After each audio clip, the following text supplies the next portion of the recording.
Arnold, I'm sure at the end of this year, all the staff that work for you are going to get an increase in pay, an increase in bonus. If you don't, you are going to lose them because somebody else will poach them. Yeah. Donald Trump says a lot of stupid things, but sometimes he makes a lot of sense. So, for example, he will say something like, "Oh, you need to sell a lot of maize to be able to import one car," and that is true, right? We have significant raw materials, but we've never been a threat because we just sold it as raw materials. We never added value to it. 15, 17 years ago when I started trading gold futures, platinum was about $100, $200 more expensive than gold, right? So let's say gold was at $1,200.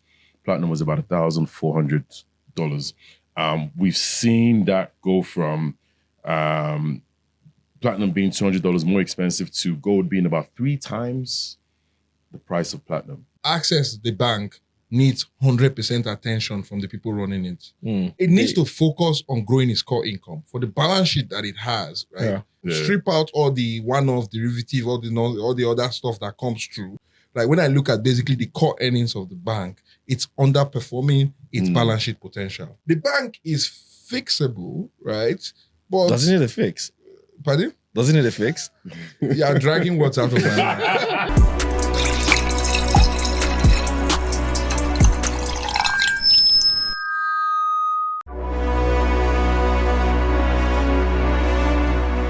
Hello everyone, welcome to Drinks and Mics, brought to you by Naira-Metrics. It is so good to be back with the gang, of course. My name is Ugodre, and I have here with me the usual gang of Drinks and Mics, starting from my extreme left. I'm not going to go right, you know that. My extreme left. The one and only Sam, man. Good to be back. Good to see you, man. Episode 1, season 2. Yeah, episode 1, season 2, straight out of the block.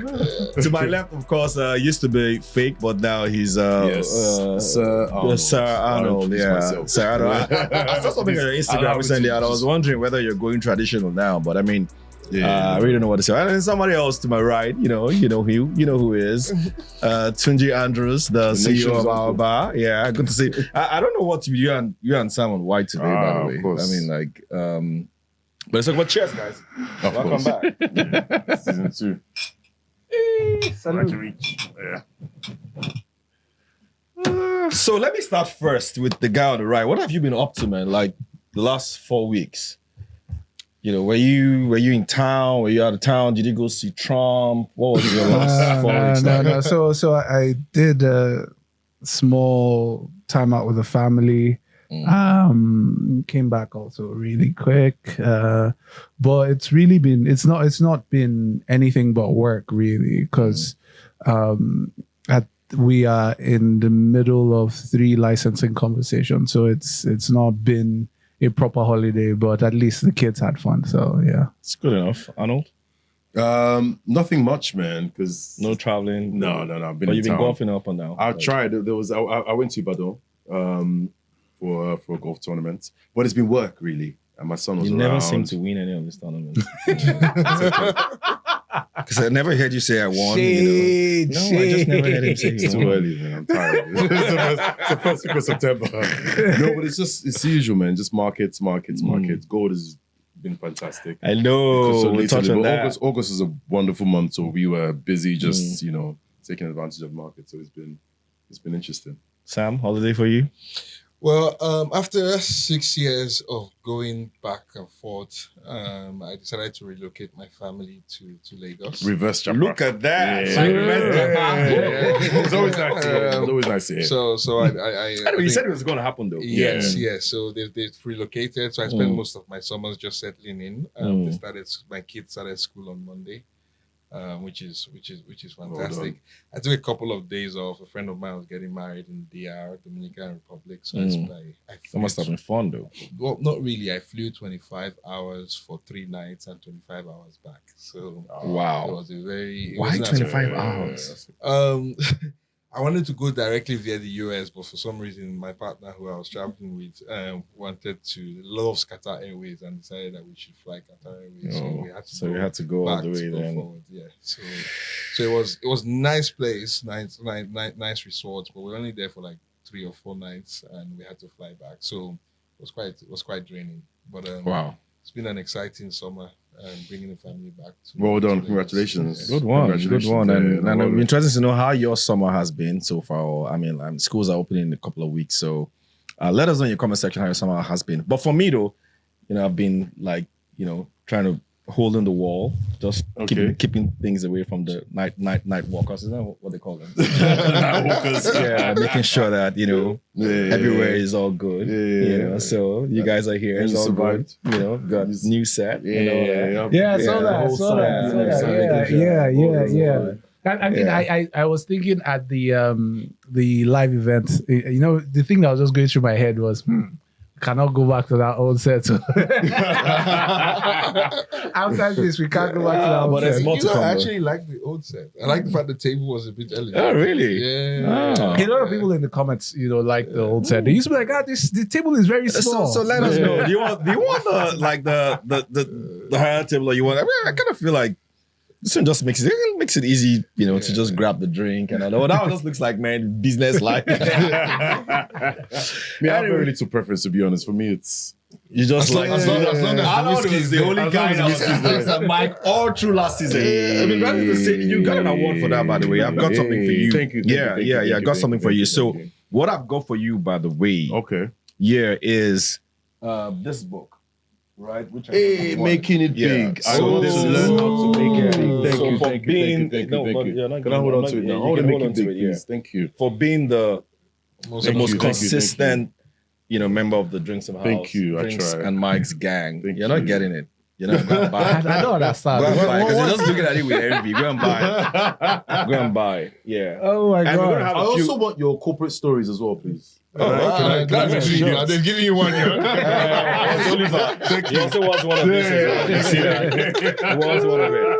Yeah. But If you don't ask, you don't get. If you don't ask, you don't get. Yeah. And of course, you guys too do have a chance to win this as well. So we're going to be asking a couple of questions in the comment section later on the show. And then those who get it will get a copy of this book as well. Yeah. So we go right into global macros. Okay. What's going on, man? The whole of August was about, was it July, August? Trump and, Fed going back and forth on cutting rates. At some point, the markets picked up and then markets down. I really don't know what's going on, but it kind of looks like the world is at a point where people are basically, it's as if people are repricing again. Yeah. And then a couple of days ago, I think it was China showing off, that look, perhaps maybe it's a new world order. It's time for people to maybe tell the West to chill. We're here. We can make things happen. And then down here, then we're seeing our own president as well appearing to be, hobnobbing with BRICS. It's in Brazil last time. On the NGX board. We're seeing a lot of stuff going on. In Brazil? I wasn't in Brazil. I was like I said, I was, trying to keep the night walkers away. So Sam, what's your view? What's going on globally? Global macros. Oh, that's one of the, especially the US, right? It's something that I've been trying to wrap my head around, and I'll put some context around it, right? So the US economy has slowed, right?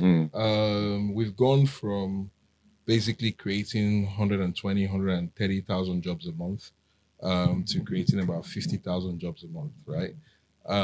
However, unemployment rate hasn't gone up, largely because labor supply has been constrained as a result of the immigration crackdown. And when you look at tariff revenues that are coming in, and in my mind, tariffs are basically direct taxes on US consumers and US businesses. Which they don't seem to know though. Kind of looks like I think they will soon find out. I think it's becoming quite clear. So you and the way I see it, right, the US economy is largely two things in my mind. It's the service economy, which is over 70% of the economy, right? And then it's government spending, right? Business spending is quite small. It's just now that AI capex is accelerating, so you might see the positive delta there. So when unemployment is declining at the rate that it is, right, it affects the service economy. So I think you'll see that deceleration. And then obviously with the tax, the fiscal impulse becomes negative. So when you add those two together, right, that argues for a slowdown in the US. However, because of the tariffs, inflation expectation is accelerating. So if you look 3 years out or 2 years inflation swaps, right, they are trending 2.5 to 3%. So that doesn't call for an aggressive rate cutting cycle, which means that if the US becomes too aggressive in rate cut, it will be seen as losing credibility. So that confuses me a lot. So while you have a slowing economy, I think Q4 and Q1 are probably going to be, in my opinion, quite bad from a data perspective in the US. Justifies a rate cutting cycle, but the rate cutting cycle might not be as aggressive as people think because of the impact it's going to have on inflation. Well, Q2 macros were good for the US though. And then some have also said, well, hey, look at it. Tariff, as much as you might call it a tax, Tunji, is also in a way fixing a lot of those deficits down the road that a lot of people have thought, the big beautiful bill was going to cause. So you're seeing tax revenues, which is tariff revenues essentially offsetting some of those deficits. So isn't this some kind of silver lining for the US fiscals down the road? Even though markets are probably reacting to, So markets will always react the way markets react, basically because they do not fully understand it. And the reality to life is that it's a lot of the people that are panicking now that will still create the stability down the road, because one of the things about human nature is that we try to find alpha, we're trying to find stability in all the chaos. So we will find some stability. One of the things that is I actually pretty much noticed over the last couple of weeks is that it does feel that whatever the US has started is pretty much snowballing into something significant. So the EU is it's always had a carbon tax, but this carbon tax is now significantly targeting Africa, and basically emerging economies, especially Africa. And it's saying it's taxing value add on things like fertilizer, aluminum, and I'm thinking to myself, are they now scared of us? Because the conversation is they're trying to level the playing field with manufacturers of fertilizer in the EU zone. Now, if you juxtapose that, Aliko Dangote just was in Ethiopia signing, I think, a 2.5 billion deal to set up a fertilizer plant in Ethiopia. He's already doing that in Nigeria. And I'm thinking, for lack of many conversations, I feel very proud to be African at this particular point, because if there's anything, the fact that they notice us and the fact that they're a bit worried and the fact that they feel that we might have some competitive advantage in, maybe it's just 4 or 5 areas, but at least that again speaks to a large conversation. But going back to the US, I think generally, yes, it will offset it. I'm not even worried about that at all. I want to get to what a rising Asia, rising Africa could mean geopolitically. But let me come to you first, Arnold.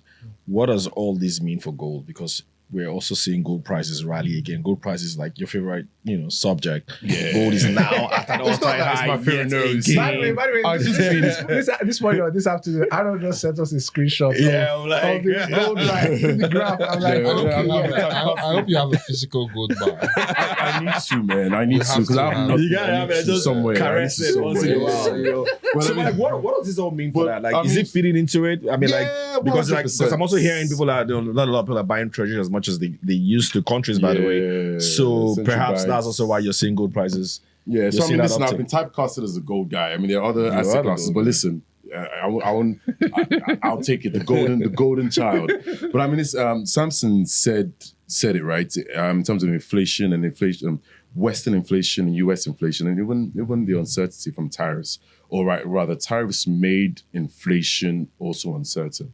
And at some point this year, we thought that whatever Fed cuts is supposed to won't come anytime soon. But obviously, Trump has been badgering and pushing for the Fed to cut rates, and we all kind of saw that Trump, or can see that Trump wants a weaker dollar. And then at some point in August, we saw the capitulation of Powell. Powell sort of giving up on keeping rates higher for longer, and then signaling that rates we might see a rate cut.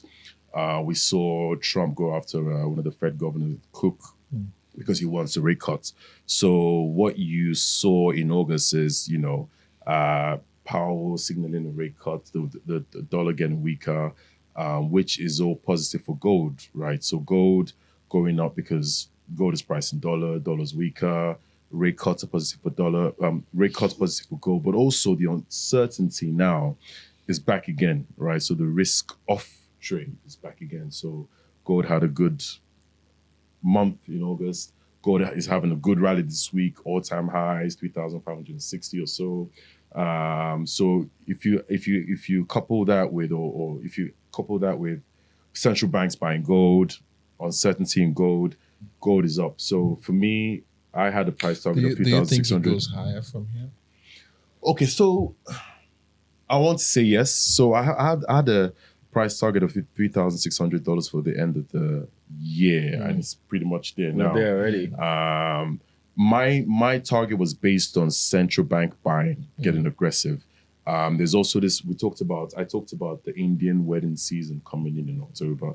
So if you have the jewelry demand from Indian wedding season coming up, there's no reason why we don't see a $4,000 price for gold in 1 year. So year from now, because the wedding season starts in October, last year February. So that's jewelry demand. You're seeing investment demand and ETFs coming online. Central bank, I'll be honest, central bank buying has slowed down shockingly, because I really thought global central banks would buy at the same rate they were buying for the rest of the year. I've seen them slow down in July, and I won't be surprised if the August numbers comes in a bit lower. But regardless, for $4,000, it's another $400. So these reserve managers are probably not. There you go. Probably on the break. Seated. Yeah. Because I said it earlier that when the US trade deficit, right, is a capital surplus for global central banks. Yeah. Right. So when the posturing from the US administration is that they don't want any, or they want to reduce their trade deficit, you think about, okay, what that trade deficit has meant is a recycling of capital, capital back into US assets, right?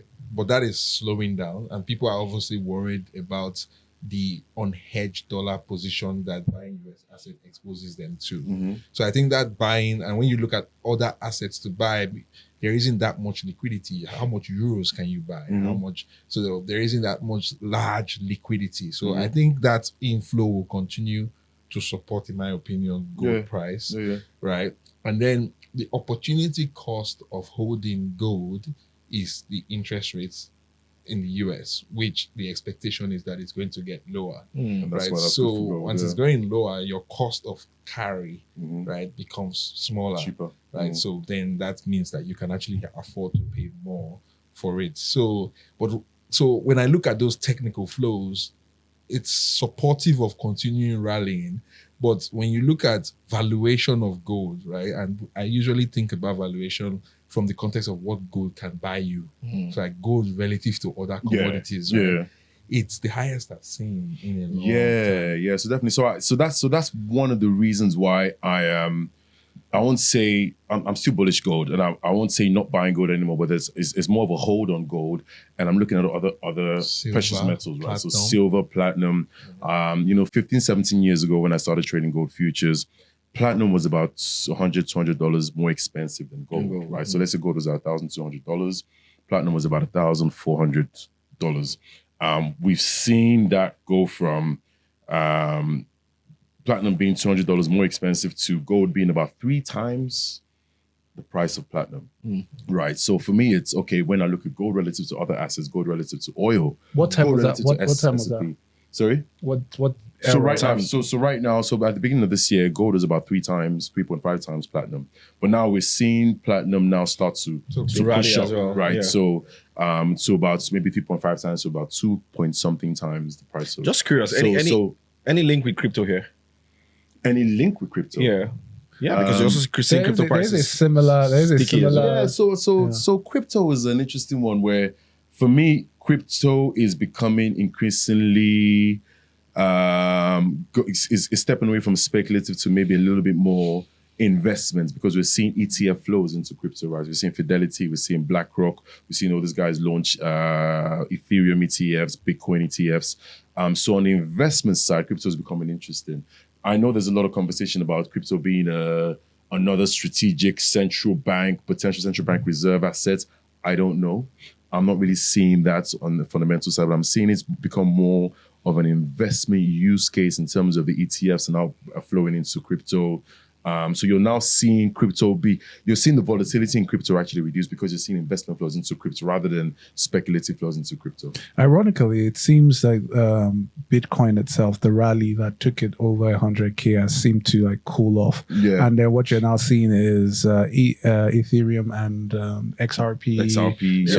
Beginning which to also pump. fits Yeah. into what you said earlier. That so at some point when the flagship commodity goes up, then others now, at some point it starts to stagnate and others start to come up. Yeah. Okay, let's just pivot into what I had said earlier. And I think, Tunji, you basically took us there. So you're seeing, like you said, maybe perhaps a lot of African countries now essentially, I don't want to call it retooling or looking inwards and trying to have better control of their resources and their future.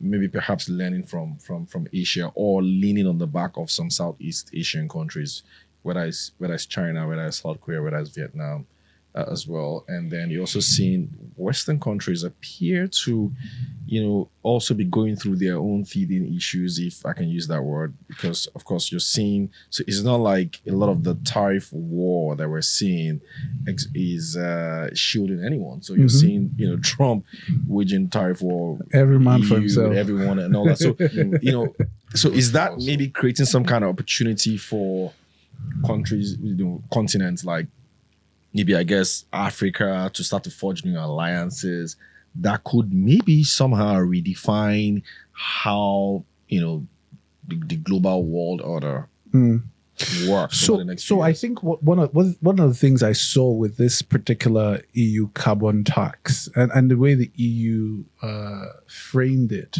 saying they want to make it a level playing field. You would think you were talking EU US or EU Asia. It's EU Africa, and the general context is we can't compete with the prices you guys are giving, on that continent. So we're going to put a tax on the value add you put on fertilizer. Would rather you give it to us raw, and we'll refine it. And the thinking is normally the world as the former global order, there would have been a consensus to kill whatever legs we were carrying. But because everybody is so distracted right now, it's giving a few people the opportunity to be able to, bail out. I mean, you should have seen the picture of Aliko in Ethiopia.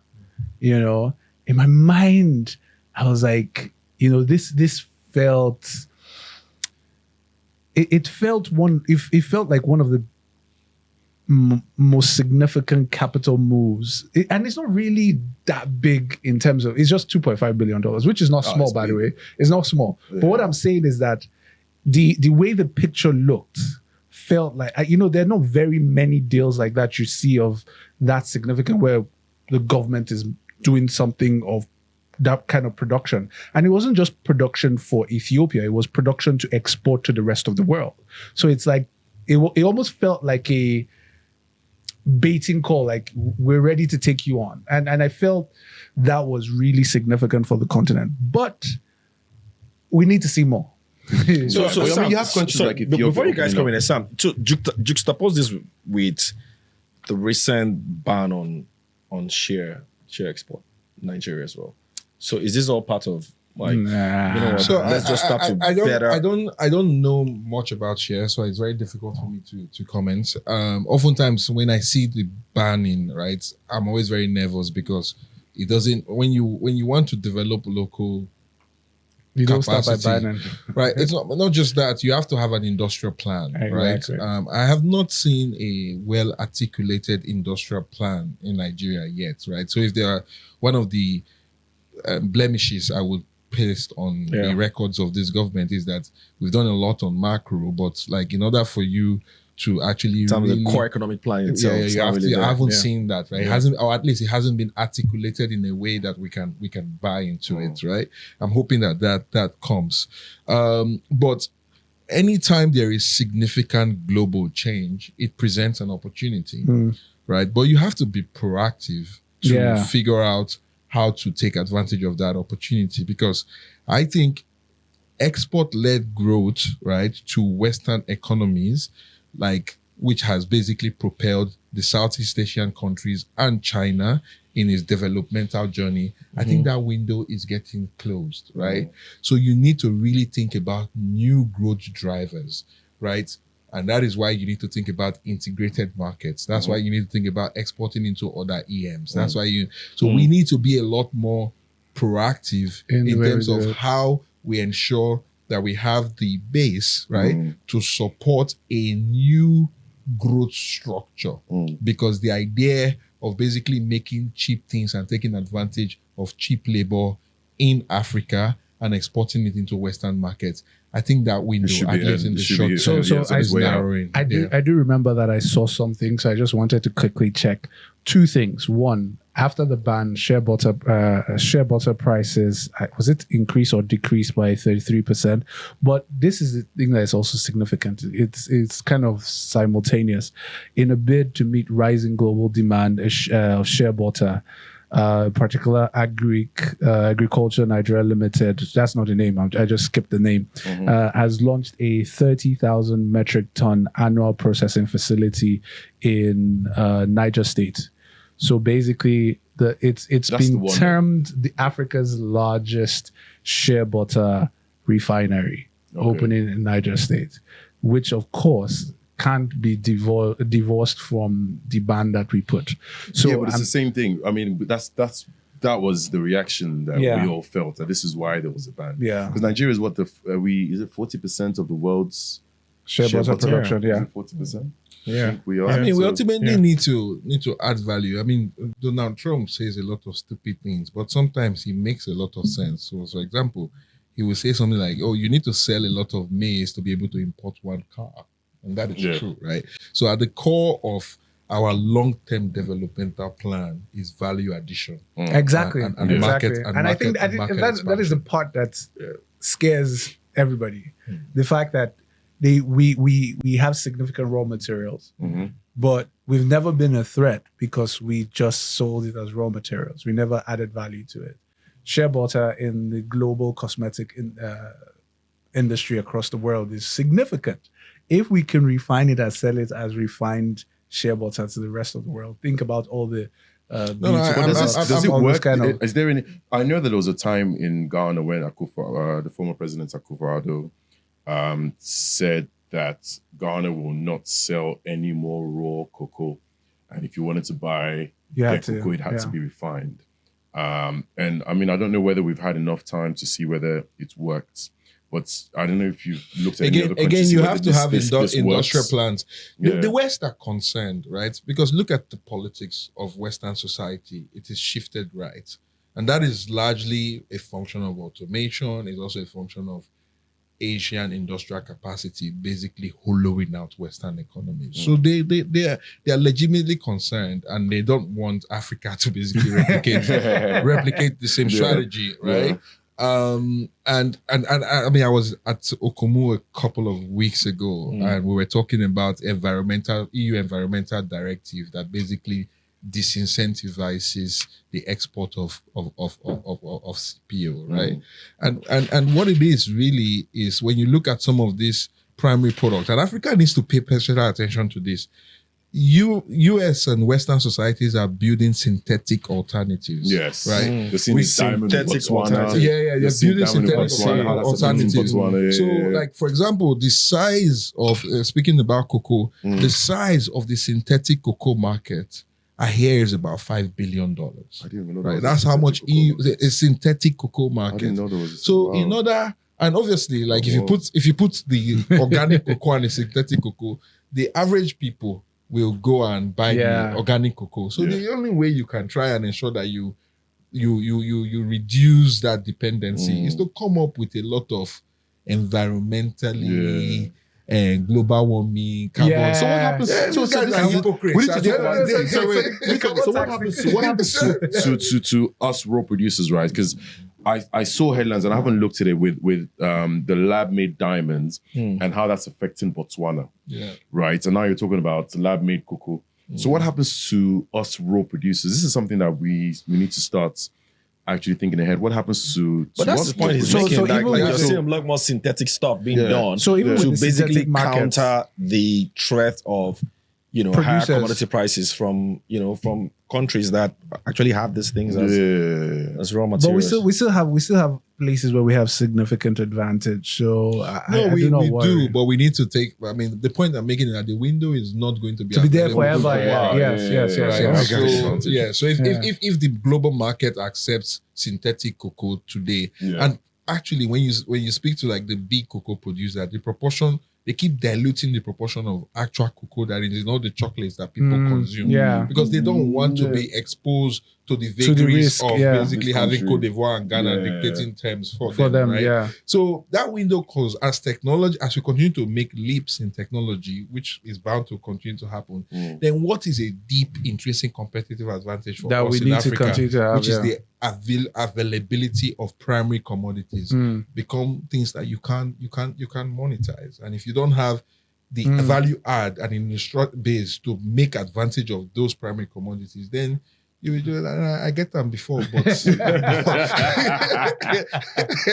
all right, guys. So let's pivot into locals now, because we've basically done almost 30 minutes on this already. I've still got a lot of things to talk about. So quickly into locals. So we've seen exchange rate basically stable at about 1.5, 1.540, 1.550, depending on where you're looking at. So it kind of looks like Sam and I were correct, because you guys were the hawks.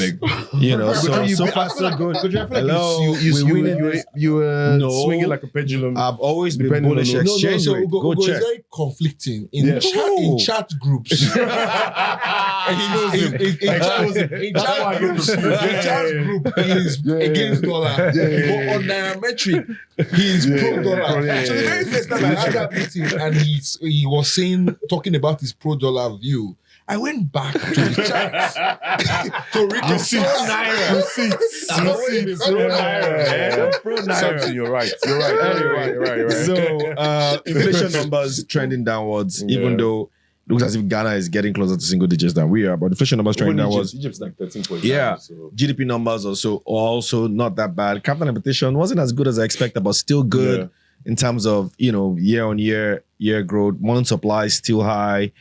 Equities, I think July was probably the best we've ever seen in a while. August slightly flat, but year to date still great. So in terms of macros generally, Arnold, where do you see? How do you see the economy so far? So far, so good. Yeah, so we've done better than listen, I knew that I've always said that Nigeria was at an inflection point. Macros have done better, faster than expected. Like you said, you've said all the numbers right. Inflation's better. Our inflation's cooler. This inflationary environment. Equities have done very well. If you're a bond investor on the mark to market, you've done well. We saw 10-year, the Nigerian 10-year start at maybe 23%, dropped to like 15% end of July. So on the mark to market, you've done well. I think that we continue to do well. I think that bond yields continue to go lower, which probably feeds into equities. Equities has a good run for the rest of the year. Inflation cools off, probably averages the year about 20%. Naira remains stable, although I think that... Really? Yeah, though I think that going into Q4, we might see some weakness in Naira, probably a tad. We have about 2 billion. Receipts. We have about just a tad weakness. I'm not saying. I'm shocked. I'm that not comment, saying. by the way. I'm not saying. Listen, anyway, I'm not saying that we see another volatility now, but I think we get some weakness. We have a 4 billion naira worth of OMO. So $4 billion worth of OMO maturities going into Q4. We have $1.2 billion Euro bond maturity in November. We have another $700 million of coupon coming out. Yes, on the OMO side, there might be some refinancing, which we're seeing already. But I still think that we see some slight weakness in Naira. But all in all, I think macro picture remains the same, stable, positive. I have nothing negative to say. So it kind of reminds me of Okonjo-Iweala coming into the country and saying that the economy is stable, and everybody went like, "Oh my God!" She got. I mean, like It was from both sides, though. I mean, but she was right. It is stable, and stable doesn't mean it has gotten great. It just means there's no shock, there's no volatility happening. And we've been saying it even before we went on break that the economy has been stable, and people just do not want to accept it. That we've not seen any great price shock. There's not been anything significantly. There's not been significant change that has happened, at least within the last 6 months. Everything has just been stable. And that is good. That's good for planning. That's good for frame of mind. That's even good for policymakers to be able to at least know direction that they should go. Even the CBN, even though the MPC has not cut rates yet, which so I still will, right? They will. They have to, really. Yeah. It's like, what are we waiting for now? At this point, have you sat with? I sat with a manufacturer. Have you sat with a manufacturer? These guys they've gone through it, man. Like they've lost 800 manufacturing companies were shut down. But if you look at what the Naira depreciation has done to them, plus the hike in interest rates in credits, is really, I mean, these guys are really. It's something I want to. We're going to talk about at some point as well, because I really want to get into it. The real economy it's actually a little confusing for me, and it's one topic I really want us to get to. But let me get Sam's view as well on macros. I've reeled out some numbers already. Okay. Yeah. What are your views? So, I think the way I look at it is right. It's the direction of the impulse. So both the fiscal impulse and the monetary impulse. And what do I mean by that? And this is why I sort of disagree with Arnold's view around the expected slight weakening in the exchange rate, right? The global environment at the moment is very positive for risk taking, right? Oh, okay. That's one, because Naira, dollar is weak, which is a major funding currency for carry trades, which Nigeria is a beneficiary of, right? So that's one. Inflation number is all over the place because of the rebasing, so it's really difficult to make it sense. It's sort of like. But I think we've sort of accepted. So food inflation is accelerated, but there's some seasonality there because we're in the lean season. Yeah. Core inflation has gone down, but it hasn't. It's not a very strong. At least the data is not a very strong disinflationary trend, right? Which is why we can debate the direction of interest rates later. But speaking on the macro, there's been significant improvements, right, in what I call the fund flow pulse, right? I'll give you an example. Post the removal of the subsidy, right, there was zero remittances or close to zero remittances of dollars from NNPC into FAC, right, and into the reserves, right? Sorry, say it again. There were close to zero remittances from NNPC. I think it was data I saw was like 10 million a month. Yeah. That number has now, as of May, from what I heard, right, NNPC is now remitting $400 million a month into FAC. They are doing 2 trillion these days. May, June, July, right? That is in addition to the 600 million plus that is coming from remittances flow, right? So you look at it from a flow of fund perspective, you have what looks like a very stable exchange environment, especially within the context of massive demand contraction. This is an economy where we used to import $23 billion a quarter worth of goods and services. We are now doing 13 billion. So demand has shrunk, supply has increased. So that is positive. Even on the fiscal side, that people seem to make the argument that it's bad, right? What is maybe bad is the fiscal side on the federal budget. One of the work that we've looked at recently is basically the consolidated accounts of the fiscal position. That's federal and states. Right, which is basically 50% of your government spending. So you can't ignore it, right?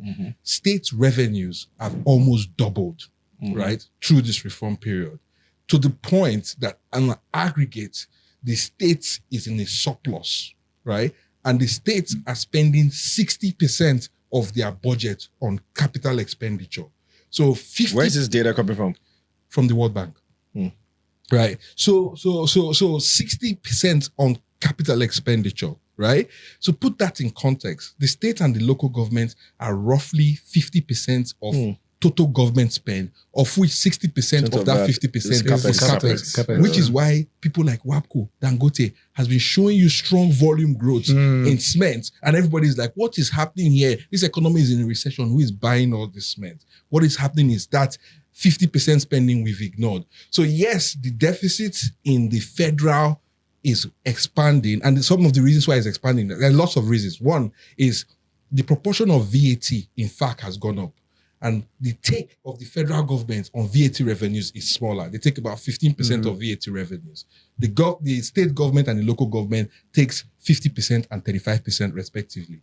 Number two, there are these interventions. So there's a lot of accruals that the federal government is owing the state on fact that they are now repaying, because the commissioners and finance and governors are saying, you took my money during the Buhari era, give me back. Please give me back my cash, right? And then there are some intervention funds that are designed to support things like infrastructure and security that is going straight to the state. So that's why you haven't seen the increase in FAC revenue translate directly into increase in federal revenue. So that's one.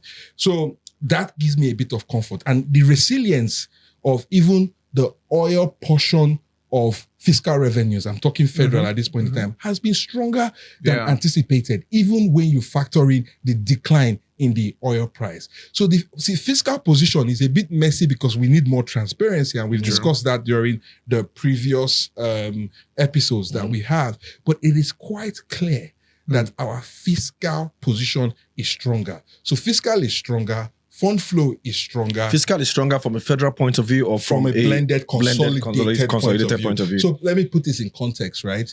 The total fiscal deficit of the federal government is about 4.5% of GDP, right? The fiscal deficit of the consolidated states and local government is plus 0.3 to 0.5% of GDP, is 50-50. So when you blend the two together, we are talking about a consolidated fiscal account of around 2.3, 2.5% of GDP. That is not crisis level deficit spending. But Sam, when you're looking at macros, are you going to look at the consolidated? Because I mean, like, are you more exposed to consolidated? I mean, are you more exposed to the states, or are you more exposed to? So this is okay. So it's a very good question.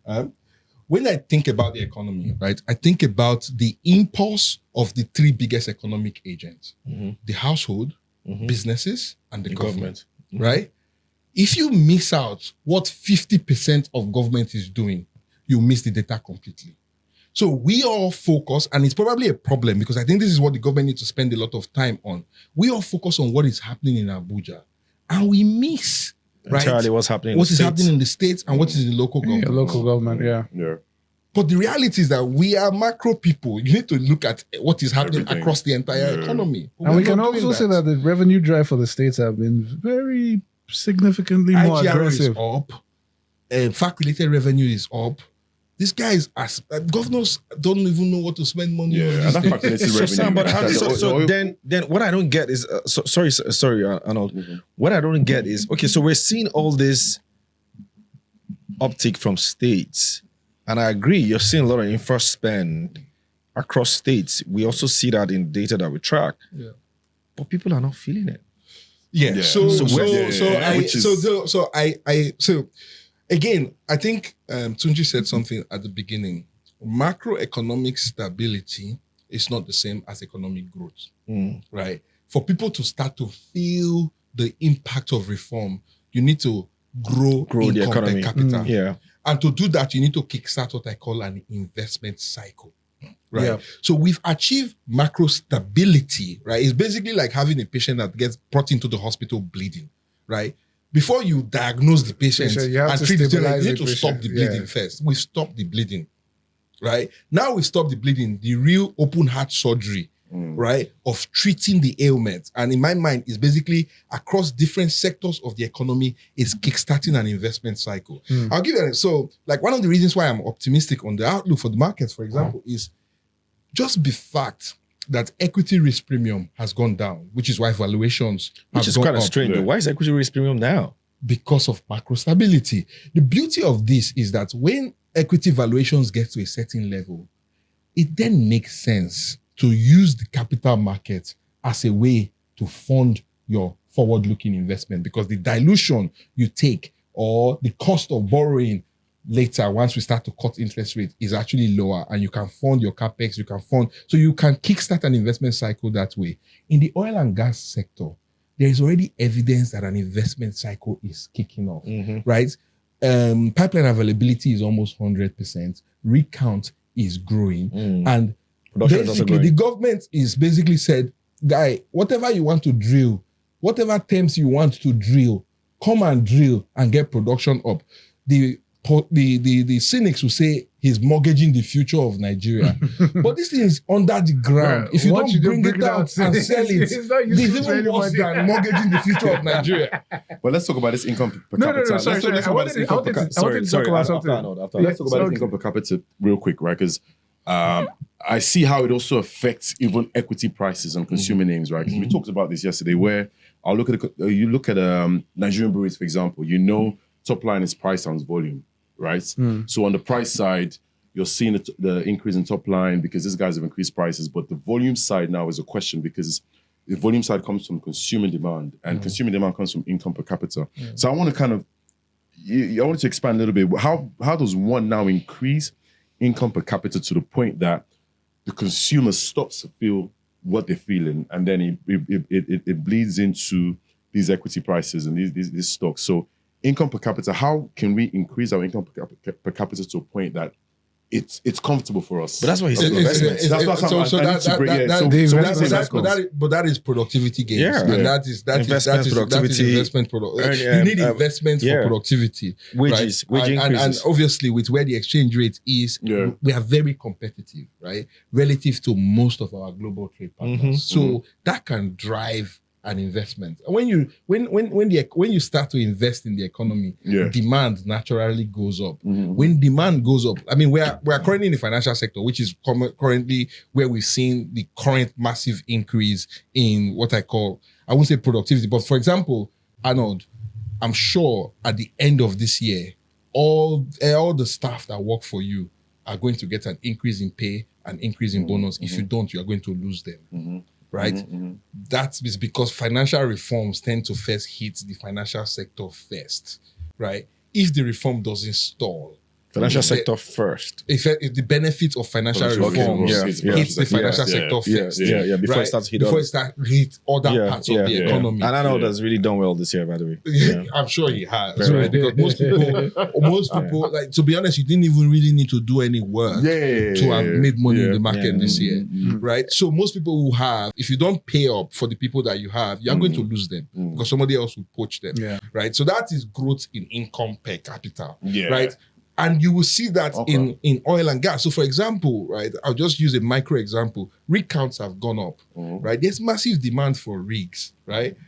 By definition, there will be massive demand for people who work in rigs, right? The pricing for rig also goes up. So I guess an increase in investment, because oil and gas is an increase in investments, right? Correct, So an increase in investment comes down to the So the consumer real debate, right? The next leg of growth of this reform is no longer macro stabilization, but can we have the sets of policies to help us kickstart an investment cycle? So which is the question I wanted to ask. So the investment cycle conversation, I'm really struggling with my thoughts on this, because I as you were saying it was clear to me that this is the next phase. It's clear.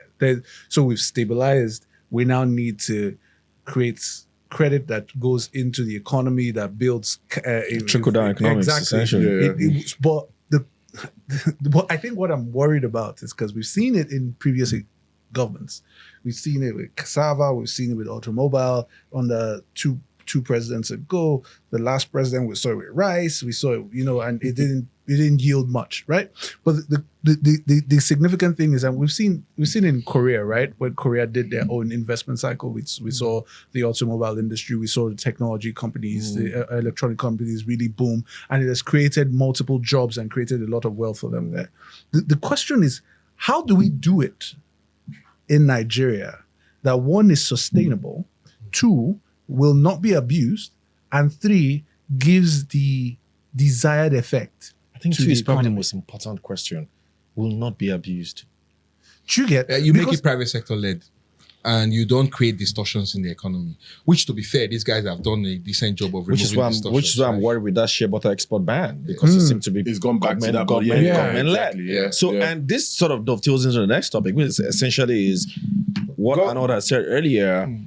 You actually visit manufacturers, and I'm talking about the big ones, because sometimes when you look at the NGX and you see results and some of the numbers that we're seeing, Nestlé is doing pretty well. Nestlé seems to be doing better. MTN is coming back. Nigerian Breweries, Guinness, these guys all seem to be finding their way back. But these are market leaders. But if you really talk to the core manufacturers, the ones that are not listed, the guys that are every day trying to create stuff, these guys are struggling. Banks are lending at 35%. Take it or leave it.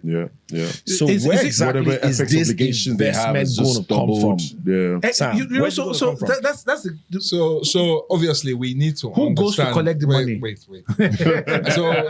so which is also why I'm surprised equity risk premium is dropping. So as at today, the manufacturing proportion of GDP is not significant. It's still almost 20%. So it's I don't think it's that big. I can't remember. Industrials is almost right.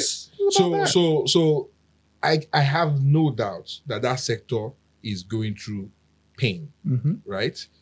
But the pain that it's going through is basically a function of bad decisions that we've made in the past, right? And which we are now paying the bills for, right? So the price for. So now, when you now have a stable exchange rate, you have inflation that is high, but I think the trajectory of inflation is lower, right? I'm a bit saddened by the fact that we changed the inflation time series when we did. If we didn't have to, we will be in a disinflationary cycle now. We didn't actually have to. Because anecdotally, you are seeing that the rate of increase in prices have slowed down materially. Prices may not be falling, right? Because sometimes people forget that lower inflation is not falling prices.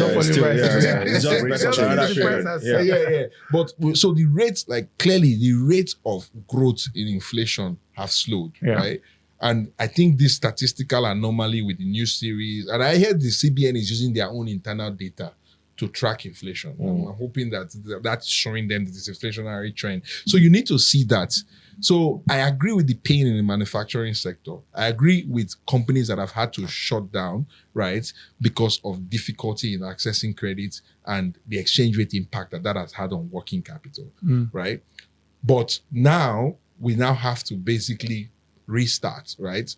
Which means that there's a lot of capacity that has been lost, right? As we start to recover, that capacity needs to be rebuilt, right? Which is why, thankfully, the banking sector is now capitalized.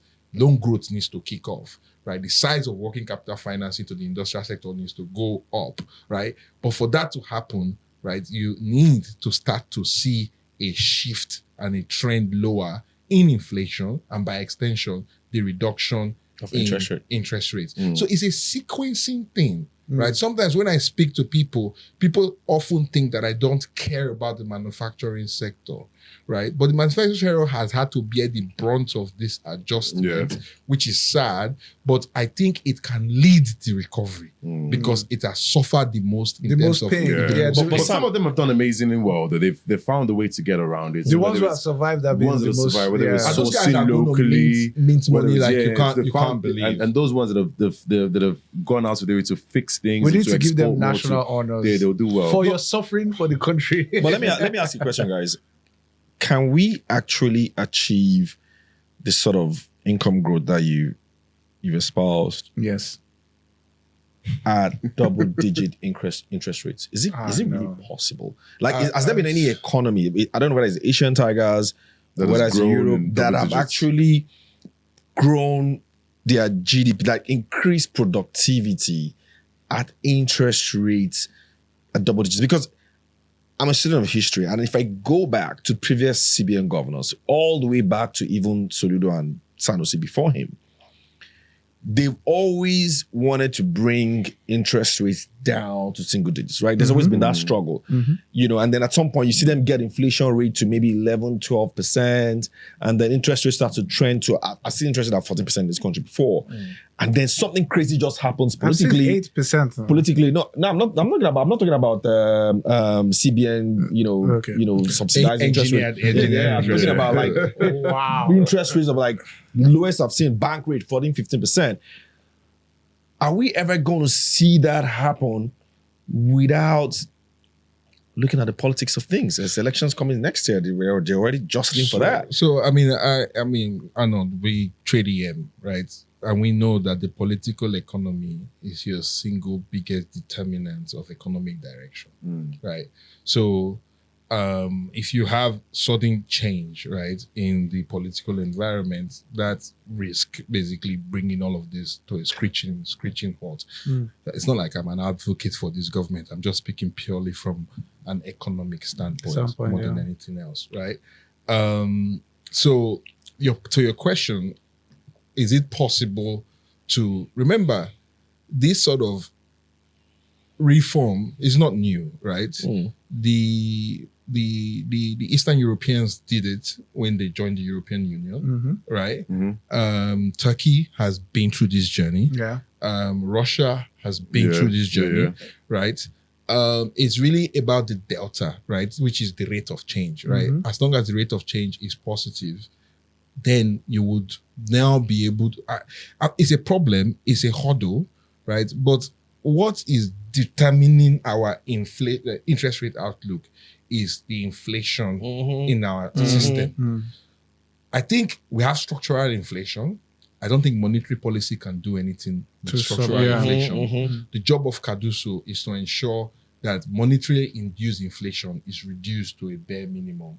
And there's debate as to what structural inflation is. Is it 12%? Is it 15%? We don't know. But I think there is a high degree of confidence. And I think when I look at the direction of PMS prices, which are inputs to inflation, when I look at exchange rates, which are inputs to inflation, food has been messing up recently, but I think once we go into the harvest period and the rainy season goes up, because rainy season have messed up with food supply chains, right? That is positive for inflation. You combine those things together, right? I actually think, and then obviously, I think keep not loosening monetary policy too fast, right? I think you have that trend lower.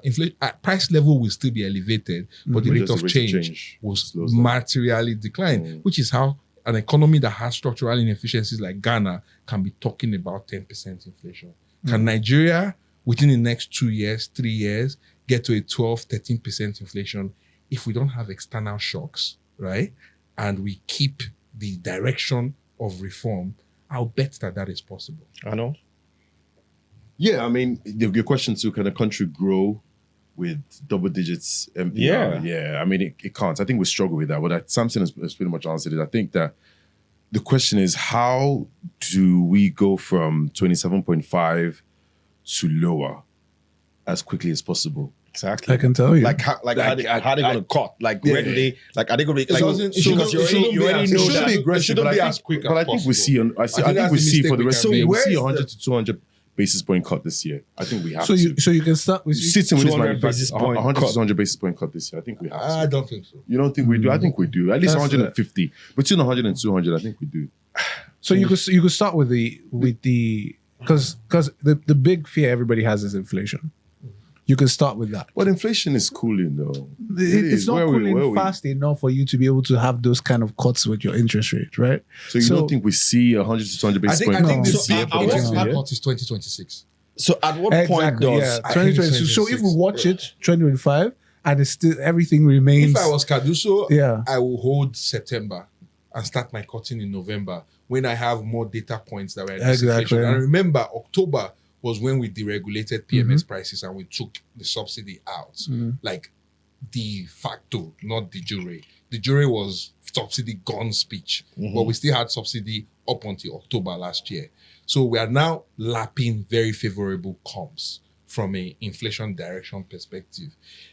And remember, our exchange rate strategy still anchors significantly on FPI inflows. It's going to be substituted by oil and gas revenue over time, but you need to give it time to play out. But the thing is, the FPI comes through OMO, right? So as long as OMO is still where it is, as long as Omo is still where it is, you're still going to get your FPI. So So the MPR doesn't necessarily. I hate that market segmentation. Yeah.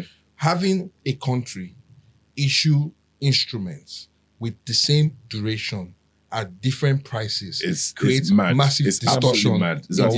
What can you do? Because there's an opportunity cost. Yeah, but that's what we There's an opportunity cost. If you don't do that, then you face exchange depreciation. This is one of the reasons why. This is one of the reasons why, for example, the banks are not lending, right? Because they know they can get more. Because the local citizens are basically being priced off the NTB curve, which is affecting the yield they're offering on fixed deposits and on deposit placements.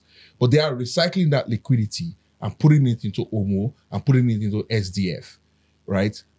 At basically 0% cost of risk. But that's it's almost like the central bank is paying the banks. But that's even ironic because subsidizing the banks. That's what it is. That's what it is. I'm getting calls from banks. I'm sure you're getting calls from banks to come fix money. Yes. And some are offering mouth-watering interest rates. Microfinance banks are even offering way higher interest rates. Yes. So where exactly? I think we're on an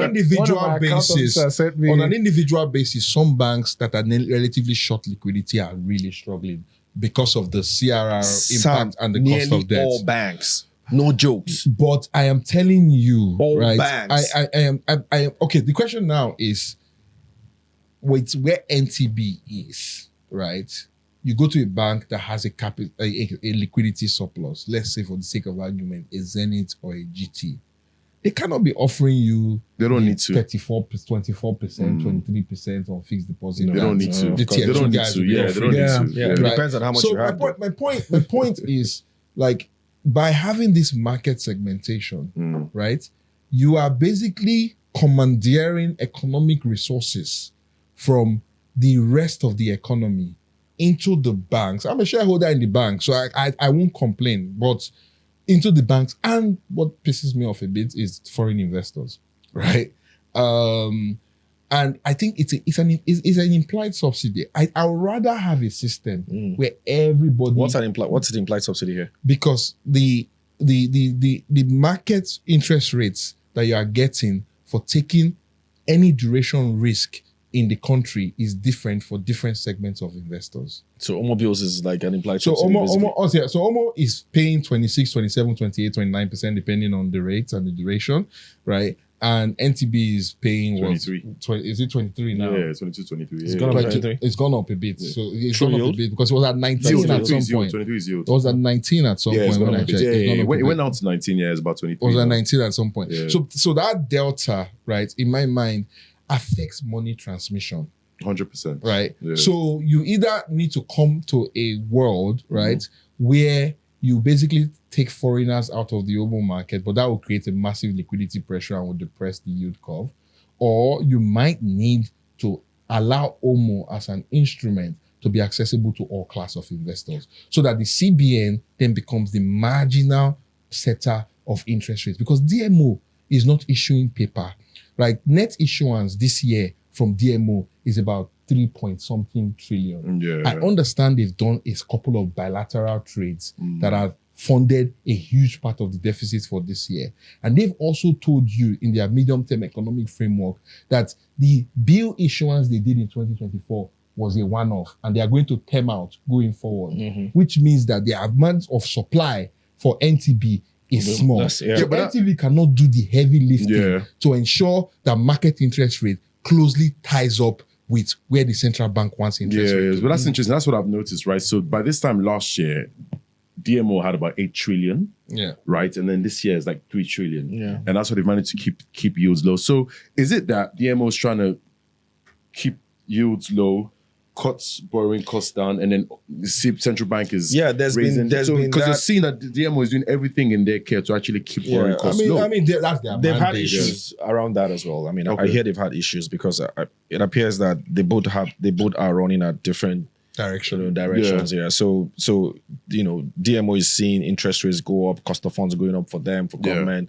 CBN has a different objective. CBN is basically trying to stabilize the exchange rate and of course ensure that you have interest rates way above inflation rates as part of their own monetary policy tool. So basically at cross Yes. But I think generally, if we start from the inflation base, it helps everything. It helps everything. And we were talking about structural issues with interest rates. There's also the structural issues with inflation. Inflation in itself of itself is not really significantly that high. So if we can, create stability. No. I mean, if you strip out what it used to be. No. Strip out issues of the volatility that happens with food supply in Nigeria as a whole, the seasonal, shocks. If you strip out those volatility, you see inflation kind of stabilize in Nigeria. So I think if we can be able to create some, I hear rumors about the fact that we were creating or working towards building storage, more significant service. Yes, exactly, for food services, for meat. You've been saying that for some time. No. But this one, I do. This time is different. I don't want to say. Scary. I don't want to say. Is that about this type of work? I know more than I should know about this issue. So it's like, yes, I do know that the building conversations have already started. About certain kinds of storage and things like that. So it should take some pressure off, especially when you have things, especially the seeds, what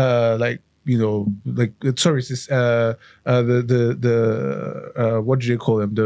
Those like beans, rice, those ones. Once you can remove them from grains. The grains, yes. I was looking.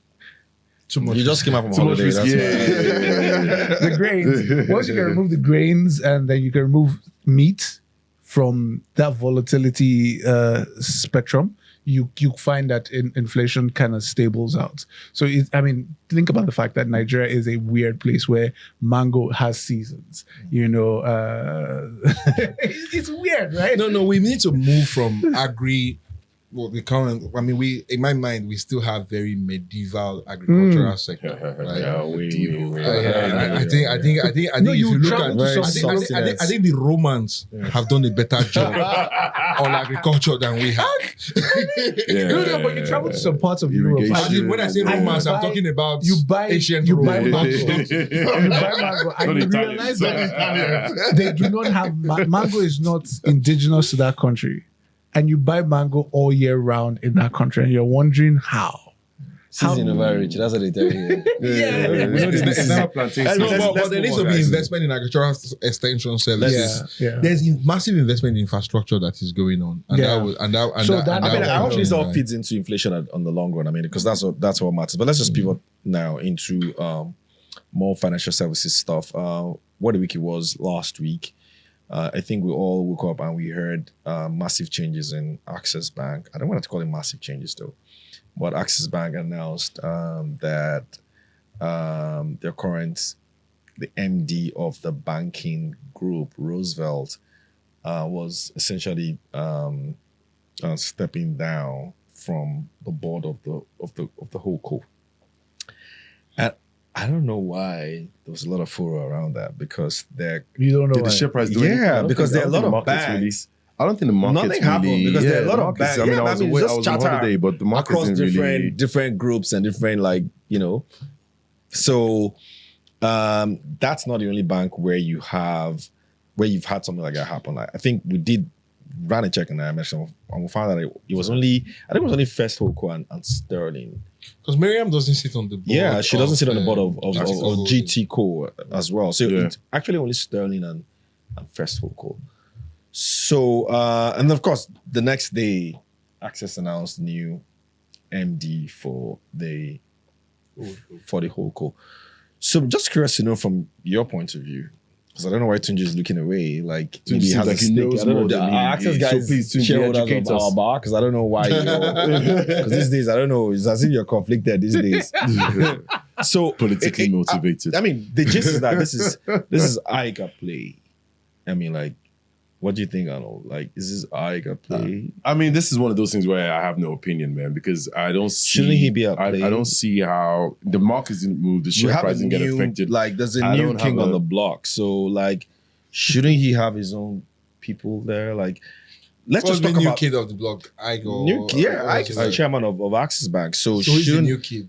No, Nick King. That's what I said. okay. Yeah. Oh, okay. So shouldn't he basically? So even if this is Ike essentially saying, you know what, this is how I want this bank to run going forward. What's wrong with that? So I mean, See, I don't. So the market, the share price do anything with it. So me, I'm strictly. I mean, it's not a markets market and- where news like this affects share price. You know that, like. Yeah, but No, but I don't. So I don't know what the thinking is, and I'm Yeah. not close enough to access to offer an opinion or stuff. But from what I know, doing my desktop work is access the bank needs 100% attention from the people running it. Right? Yeah. You don't want to be because like Aren't that. they having that? I mean, it needs to focus on growing its core income for the balance sheet that it has. Right. Yeah. Like it's not doing enough. just looking at the core income, Yeah. strip out all the one-off derivative, all the other stuff that comes through. Like when I look at basically the core earnings of the bank, it's underperforming its balance sheet potential. So there's a lot of work that needs to be done. 17 banking subsidiaries. That's what they have. Yes. That's So incredibly so large. they need to focus on that. So maybe Roosevelt, I don't know, has said, you know what, I don't need getting distracted by what's their fintech company again, O2 or Oxygen. Oxygen. Yeah. I don't need to be distracted by any pension. I said, let me just focus. I don't Is it? There's a hydrogen now. hydrogen is their own, not oxygen, hydrogen. Yeah. And let me just focus. let me just focus on the bank. We've just raised capital, Yeah. right? My shareholders are going to put me under a lot Let me of do what I pressure need to to ensure do. that I need to do Yeah. what I need to do. The bank is fixable, right? But Doesn't need a fix. pardon? Doesn't need a fix.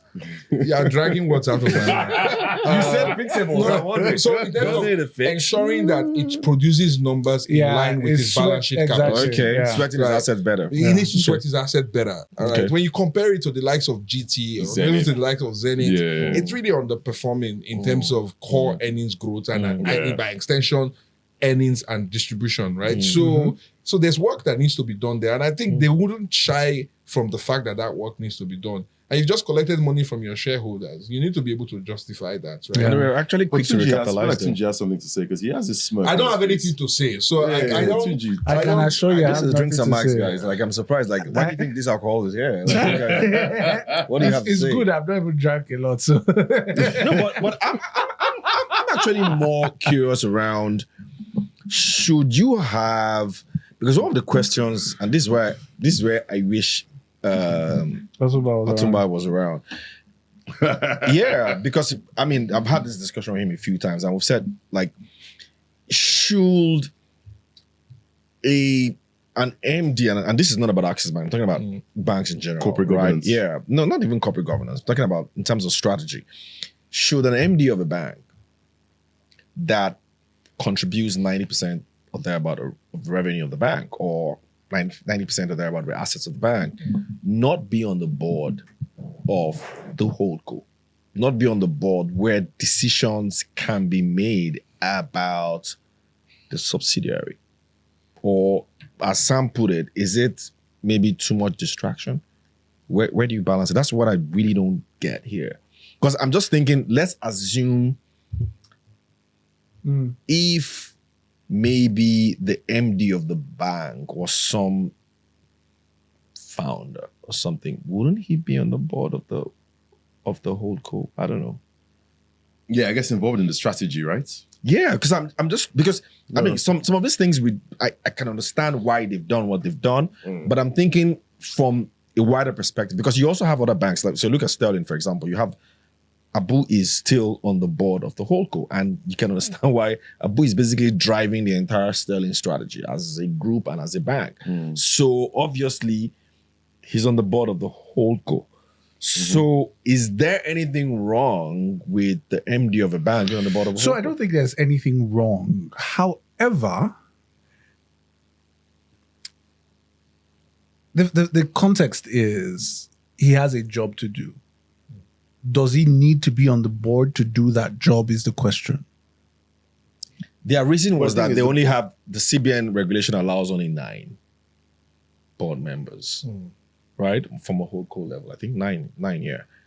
And I mean, so he had to drop out. But at the time, they were in compliance. The question, But again, this is not about access. I'm talking about in general. Yeah. Shouldn't you have, like, if you're a share, like, both of you guys invest in companies. So if you were an investor in maybe a bank that took that kind of decision, would you have concerns about it? so if it's a situation where the MD is not in the board at the time when I invested, I don't really think I'll care. Okay. However, for someone who was already at the board, sort of looking like being downgraded to go and just focus on your day job, I would ask questions, right? Again, I don't think we have enough information to be able to make a decision one way or the other. Of what right? He's not leaving the bank, right? Yeah. And so if he was leaving the bank, then maybe you say that he's the new king of the castle, basically flexing his muscles and ensuring that he has his guys people, on, right? Which would be fair, to be honest. But I saw the news.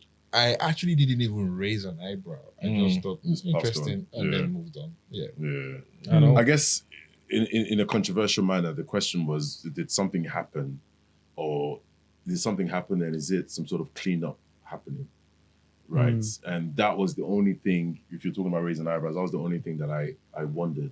Were you worried that the current cleanup is a cover up for something? That the lady who was acting MD for over a year wasn't confirmed as MD? Yeah, I think she stayed on longer than you would expect an acting. She was a placeholder, right? But she was in place for a bit longer than you'd expect. But there was no surprise that she is no longer, right? Because she was a placeholder, but she was a bit long. She was there a bit longer than she should have been. Whether it was corporate governance issue, I don't know. But like I said, the only eyebrow that was raised from my perspective, from my side, was, is this a cleanup?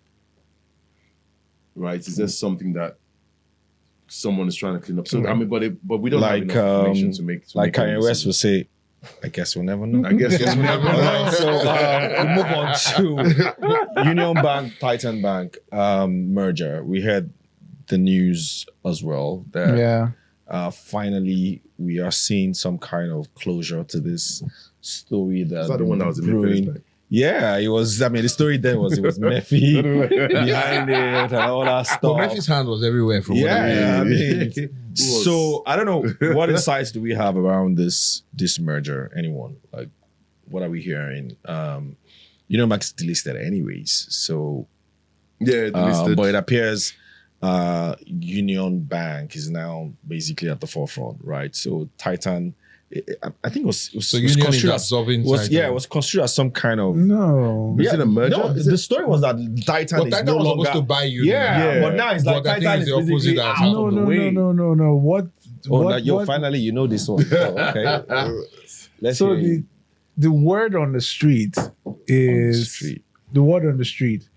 that they're looking at a similar situation with UBA and Sterling, UBA and Standard. What was it? Standard Trust. Standard Trust, where so Union Bank has a bigger brand. Yeah, the Union. Well, obviously, Union Bank has a bigger brand recognition on the African. Yes, they do on the African. No, but the fact is, forget all the wars that the bank has gone through. The bank was a giant. Yeah. It really was. And still is some sort of a sleeping giant, so to say. What it needs is some sleeping. What it needs is a Union Bank being strong, reliable. Yeah. They had a 1 billion. They said you have 1 billion assets. Wow. Then I told my mom, what does 1 billion mean? So those are things that, and it's recognition that you can take all the the work ethics, the technology that you've used to drive your emergent, your small, very fast growing bank, and put it in this big, it's like taking that fast engine, and put it in this big car that was now slowing down, and then you can get a big rev out of it. So I feel they're trying to do what happened with UBA. It might work. It does look like it worked. I mean, but what happened to different, man? Because UBA STB, you had a Tony there. Like there was someone driving that you know force, that was the yeah. arrowhead. That's not the case. So, here. but This is basically here's the thing, a nationalized No. merger. Let's So- let's so- slow down, so- because so- let's so- slow down. hold At that Hold time, on. at that time, Okay, so who is the arrowhead in Titan? Who is the person? but see, Who is the person? it's easy to look in hindsight at who Tony has become today. No. right? Forget Tony. When this Okay, thing, sorry, I when that mentioned Tony. merger, Who merger is the happened, person right? in Titan that is driving this merger? If it's not, Whoever that person is, fast forward Is there a another person? fast forward another 10, 15 years, person might become the next Tony. That's No, what but the I'm saying. question I have is the shareholders of both, Yeah. right? It's the government that is the de facto shareholder Yeah. of those, right? Yeah. So that asset would need to be privatized at some point. yeah, exactly. So it kind of looks like it's I don't know, Maybe like that's when it the seems Tony it sounds like a pop out. nationalized merger Yeah, of some somewhere, sort. there's a Tony There's somewhere. somewhere. There's I think I no- understand what you're just trying to say. So the story, and I mean, in the comment section, if you have better information, do let us know. But what we understand is there is no, so the original shareholders of Titan are not behind any of this. Yeah. Of course, Yeah, yes. because of what had happened a few years ago. Yeah. Right. So Titan Union Bank appears to be a nationalized bank, and you can't blame the CBN for wanting to merge them. Like, why do you just have two banks? Why don't you just merge these ones and then do the restructuring, and at some point I now would find be seriously a surprised. core investor I or would be whatever. seriously surprised if the government just out of the blue, out of their own just magnanimous thinking, just thought, oh, we have two banks, let's merge them together and sell them as one, when we could sell them as two different banks, really. I feel It that could be better that together than apart. I don't know. I have to look at the banks. the truth about it is that both of them are assets on their own. I do think there's a mind somewhere. I think there are orchestrators somewhere, and those orchestrators will Pop out to make themselves known. in the fullness of time. All right, so Let's see now. another one that made the news, another merger, because I'm surprised. I mean, mergers are always Well, very Unity exciting to me. Providus? So there's Unity Providus. Providus merger. I think that's an that we interesting also one. heard. Yeah, it's And, interesting. very interesting because I mean we're all here when Providus come on the block a few years ago, and all of a sudden Providus is a name. that sounds like a UBA STB merger to me, because I really don't know why you were talking about Union Bank, because we all know who is behind Providus and what he's trying to do, right?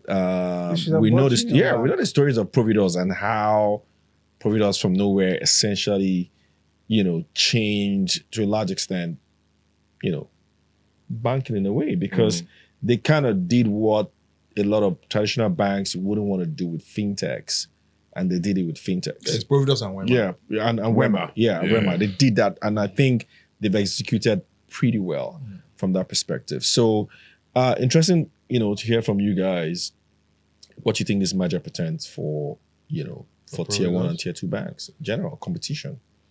Well, I think for me, it makes sense for Providus, right? Providus have done really well, but you have to remember it's a regional bank, right? With only 19 branches, right? This basically massively expand their footprint. So they go from 19 branches. I think Unity, from what I understand, have 200 plus branches, right?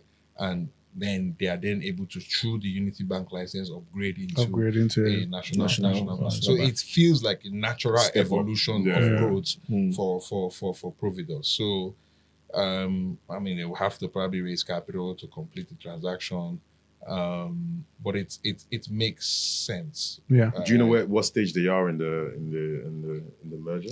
Or I mean, the acquisition? problem with Providus is it's a private So you company, don't really know, so you right, don't have as much I mean, detail. the shareholders approved 3.18 Naira per share, or 18 Providus Bank shares for every 17 Unity Bank shares, Okay. and that's currently on hold. So I think he's looks talking like about the CBN mandated capital raising exercise. Yeah. So Okay, where okay, they are. no, I don't know. It's not. I think they've raised the first tranche. There's another tranche they need to raise, from what I heard, but Okay. I don't quote me on it. Yeah, but So- I like Providus, so it makes sense. If this is a listed bank, is this a bank that you'll be maybe perhaps interested in? Yeah, it's a story that we all know, right? It's a story that we follow. So I do tend to think in the listed space for banks, I think sometimes the tier twos get, we don't look at it as much as we should, So I think Providus is one that'll be interesting for me. I think Providus and Wema. Yeah. In tier Rema. two, What do you think of Sterling? Sterling is interesting. You don't like Sterling? I don't like talking in details about that. I mean, this is a change, Sam. No, he's You've not never changed. He's talked about always Sterling. he's about always that. been very Because consistent. Sterling have to raise, right? If They're ask going him through the about raise right GT now. he will talk. All right, so He's talking about consistent. Too snob. I'm liking Wema. You're liking Wema is executing very well, anyways. I think they remind me of Nubank in Brazil. Oh, really? Yeah, no, Nubank. I follow Nubank. Nubank have been. They I mean, we remind talked me about of Nubank. Nubank. Right? I think Nubank the is- mistake the market is making with Wema. Oh, that's a big It's statement. Is the about market Nubank, making a though. mistake? Wema has seen one of the highest share price Yeah, but look appreciations at the valuation we've seen in the compared banking to sector the so return, far. right? Compare. I mean, Wema has what 3.9 trillion in assets, and look at what it's able to do with that those assets. They're sweating like crazy. Yeah. Great story there from Wema. By the way, I mean, we got to close soon, but let's talk about forbearance. There's been stories around, forbearance. It's all clear now, isn't it? Here and there. It's all So clear. are we- Everybody's clear. Yeah, so Is it are we? forbearance clear? Yeah, like, is it clear? I mean, like, are you hearing anything else? Like, maybe. I'm waiting for the banking results. Yeah, for us to really know what's going on. we've But been seeing, FCMB we've been said seeing they reports cleared that their- And we've you been seeing guys- reports are you that everybody will be fine. Are Everybody you will be expecting fine. dividends from any bank? Obviously, Said they will clear now. I think GT GT will will pay. play. Zenith has to. Did they They've say they committed said that they will? will pay, but I But think the they- wording is a bit strange. they've committed that they will pay. My sense is,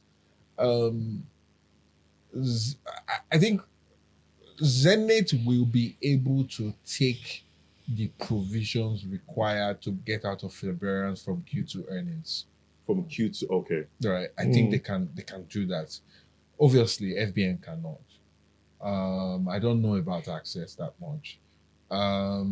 So FCMB probably. FCMB come not. out saying they will. They've come out saying they've cleared forbearance on the. Oh no, they came up with the size No, of they the said they forbearance will and clear they will it, clear yeah, it, by but the the end of the year, timing. but So not my sense, right, is I think outside of obviously Stanbic is not in forbearance, GTCO is not in forbearance. Zenith, I think, have the core earnings power to take a shower. So my sense for Q2 is that Zenith is going to be very similar to what GT did in Q4 last year. Remember, they reported a quarterly loss, all right, because Yeah, they basically Q4. went out of forbearance during that cleared quarter. it, basically. I think Zenith will do the same. The market will probably look at those headline numbers and want to sell the stock.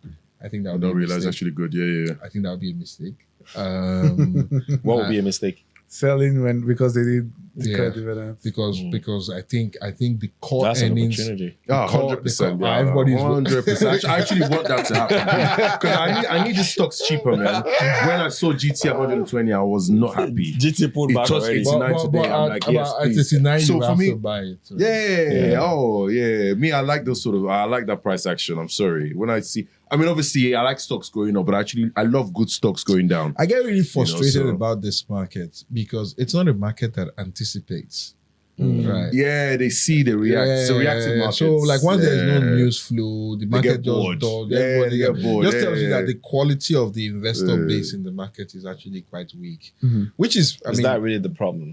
yeah, because like I anticipate. I look But it's also forward, the size as well. But because right? what tends to happen is when you have people without conviction who are just in the market to make a quick buck, the moment that conviction doesn't realize very, very fast, they just become sellers. They don't have conviction to hold on to their position. It creates opportunities for me. I'm not complaining, right? Because I have my core conviction securities that I like and I love. And when it goes down, I buy more, right? And that's how I trade it. But the problem with it is you then have to deal with these periodic drawdowns that you have to report to your investors and have to explain yeah. as to why it has happened. And why you're still Because buying. in a normal market, right, we should already be pricing in 2026 earnings, which for me looks really, really good across the board, right? But the market is waiting for quarter-on-quarter results to decide what the What to numbers do are next. going to be. Like, for example, I'll give you an example, like MTN. I think MTN easily can do 1.4, 1.5 trillion of PAT next year. And it will get out of its negative retained earning position. But hasn't the market priced that in already? I don't think so. Instead of multiples you're seeing? What multiples? Even though it's on negative, but it's on negative earnings. What multiples? 9 trillion, 8.59 trillion market cap for a business that is going to do 1.4 trillion in earnings next year and distributes 80% of that earnings in dividend. Do you think you will see Zenith trade at 15% dividend yield? MTN trade at 15% dividend yield? That dividend yield is going back to 9%. Just do the maths. 14 to 9 or 13 to 9 and tell you where you think the price of that stock will be. It's probably one of the most undervalued telco in Africa today. Globally, actually. Given the size. I mean, that business, and the only thing that can screw that business over is government. What do you think about this latest arrangement with T? What do they call themselves now? T12 or T1 or T9 T2. By the way, whoever it is that's behind that T whatever, my former mobile number still doesn't work. I don't know what happened. It's still not working. So whether it's T10 or T9 or T whatever, it just is not working. It's T2, right? I don't know. Terminator. I don't know where they come up with these names. Man, that is a story in value destruction. and again, that also falls right on the laps of Godwin Emefiele. Yeah. Because when Etisalat was leaving this country, T2. that asset should just have been handed over to one of the 3 major operators. Yeah, right. But I mean, there's a story behind that. Anyway, I know you know the story. So it's a total rebrand. It's the color. Yeah, but they don't have the network. Yeah, basically, because they're riding on MTN and I don't know. So it's only a matter of time. But anyway, guys, let's close with NGX. So we've seen a massive rally in July. August seems to have slowed down. Are we still bullish? Yeah, why not? What has changed? I had a negative. Was this time to buy? August. So again, like equities, the way I see it. Because I kind of feel like Sam just feels like people should just leave the equities alone. Let me buy first. So like I told Arnold at the time when I was launching my fund, I said that when you go through this sort of adjustment, you go through a multi-year period of significant double-digit dollar-related return, right? And we are just, in my mind, probably 20% of the way down on that cycle. And when I think about earnings, when I think about equities, what I try and do is what drives equities is 3 things. Dividend, right? Earnings growth, multiple expansion.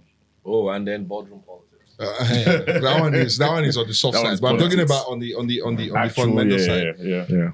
Although we've seen significant growth in prices, right, in stock prices, earnings for the greater part has also exploded. Yeah. Right? So multiples on NGX 30, for example. On my way here, I was checking on Bloomberg to see what NGX 30 is trading on multiples. I was shocked, and I need to go and double check the data that is feeding my GF function on Bloomberg.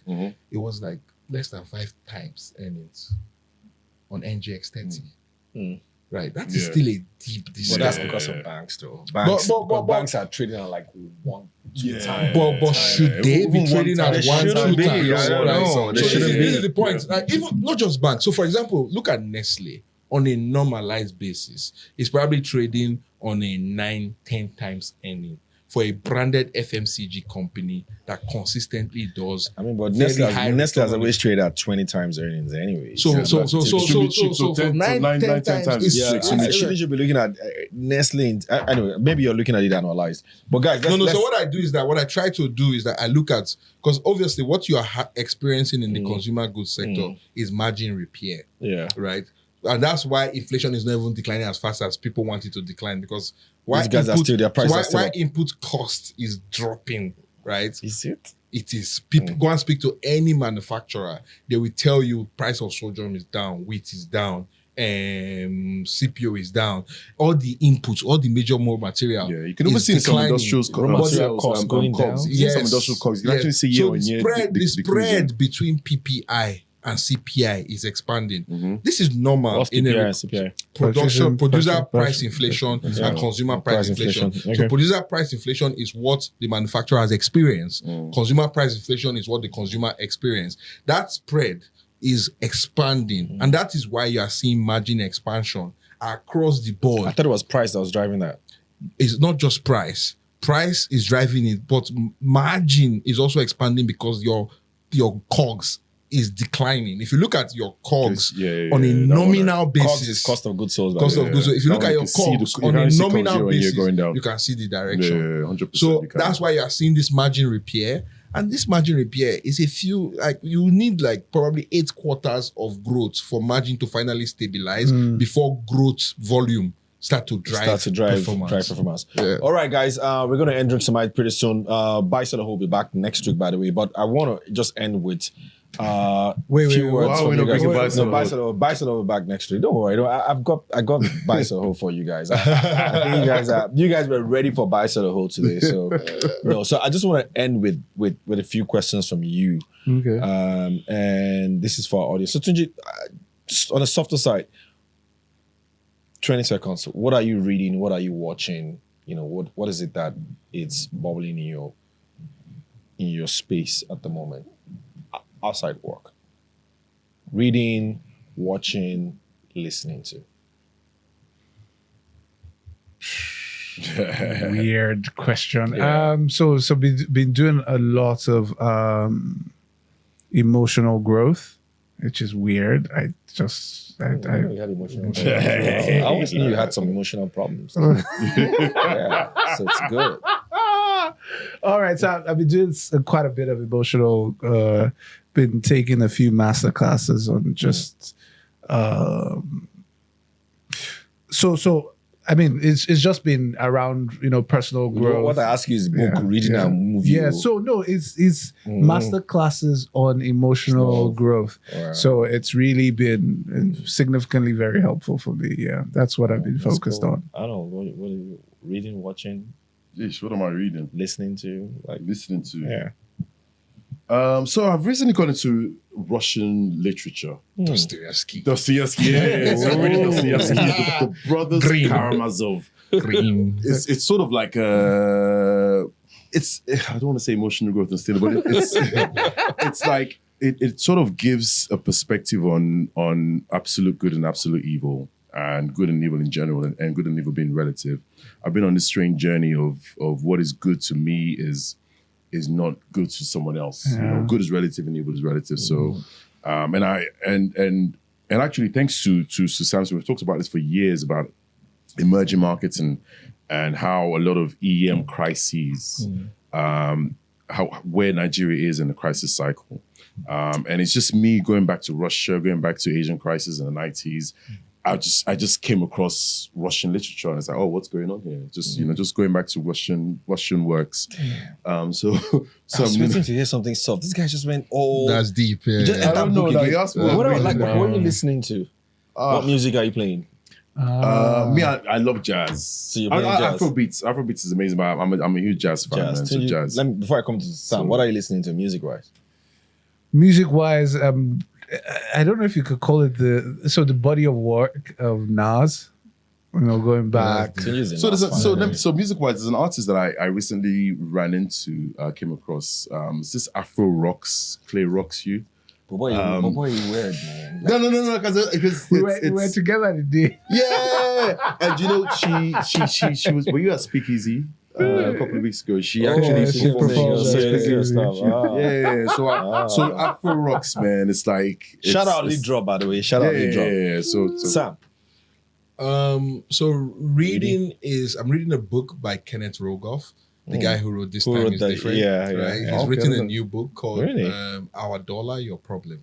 I like the guy. He's a chess grandmaster and probably one of the finest macroeconomists in the world, right? So I anything he writes and anything he speaks about, I read. So it's a great book to try and understand the context of how US achieved dominance and reserve currency. So I'm reading that at the moment. Listening to I love Amapiano, right? So I'm listening to the 2024 Amapiano.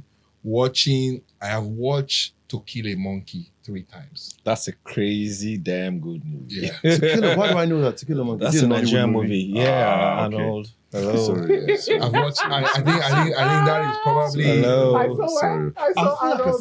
Excited. I think To Kill a Monkey. That's it. Sounds like something you have seen. No, it sounds like anime. It sounds like anime because I recently got this app, Crunchyroll. My son introduced me to this app, and it's like an anime app. So it's just anime, and I've just been like, Sam, are you done? Like, Yeah, sorry. to kill a monkey. That I've Kill a watched. Monkey. This is my third time. oh, what is Yeah. it? What is You it have to about? watch it. God. Is it on Netflix? Anyway, It's on no, Netflix. it's a on- Kenya it's on, native. It's on Netflix. It's on Amazon Prime. Yeah. It's to kill a monkey. Yeah, Say yeah. that. Or you go to Alaba, you can buy it. I'll go to Alaba. Go to Alaba, you buy it. The Yeah, DVD. So, what are you watching? What are you reading? What are you What am I? listening to? What am I reading? I just read this book. Yeah, Effo's book. Wow, interesting book. Now I've decided I want to go back to read some of the ones that I read before about Nigerian entrepreneurs. I read a couple of their books and they were quite boring, but I want to just go read them again just to see some things. So I'm back to reading AiG's book as well. Then there's one that Tony did some years ago, but it wasn't really a book. It was like a compilation that he put together when he left UBA. So a lot of people wrote a lot of stuff around him. And then I've been working on Corporate Stories Part 2. In terms of watching, I've been watching this strange series on Apple TV. It's called Chief of War. Is it good? Yeah, it's basically about the story of Hawaii, right? It's based on real life story and what happened in ancient Hawaii. So Jason Momoa or whatever, I think is the main character. So I've been watching that interesting story. And each time I watch it, I go back to basically research on Hawaii. Yeah, and I'm looking forward to Slow Horses. That's another very interesting series on Apple TV. Then music-wise, I've been listening to a lot of Rake One, Slick Rick.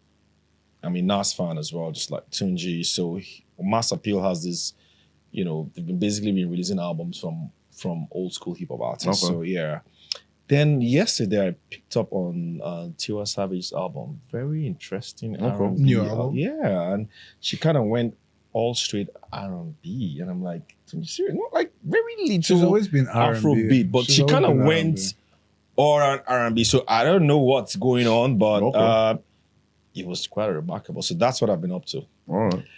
What have you been up to over the last few weeks? Do share on the comment section. This has been Drinks and Mics, brought to you by Naira-Metrics. I hope you guys have had an amazing session. It's great to be back. It's going to be a crazy season with a lot of twists and turns. Sam is going to be back, of course, in another month. Sam is here every Mondays. Next, we're going to have another super guest here on the show. Every Monday, once every a month. Monday, once every. Beg your pardon. Every first Monday.